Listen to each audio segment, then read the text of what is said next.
Salve, ut vales? Si vales bene est. Ego satis bene me habeo, sed non optime me habeo. Vita difficilis est, nonne?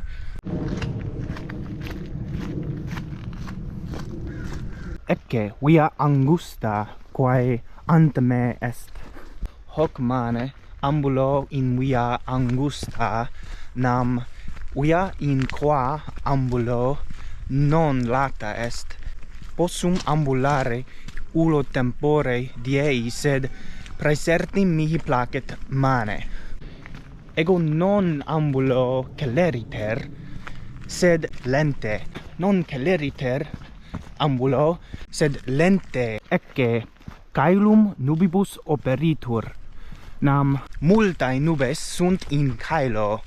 Habito in civitate Washingtonia, nonne, in parte occidente Americae. Apud me sunt multae arbores et multi montes. Hodie non possumus videre montes quia hodie ut dixi caelum nubibus operitur.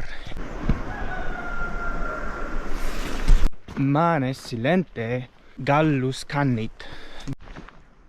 Ecce arbor parva, ego sum altior quam arbor.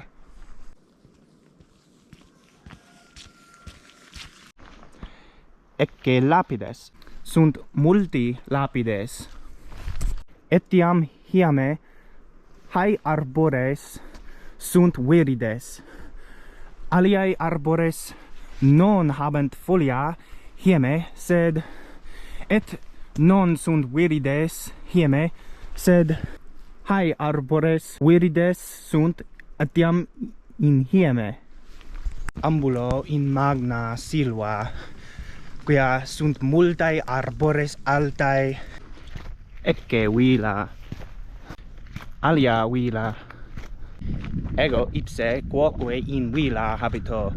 Alia vila, et alia. Nonne natura pulcra est?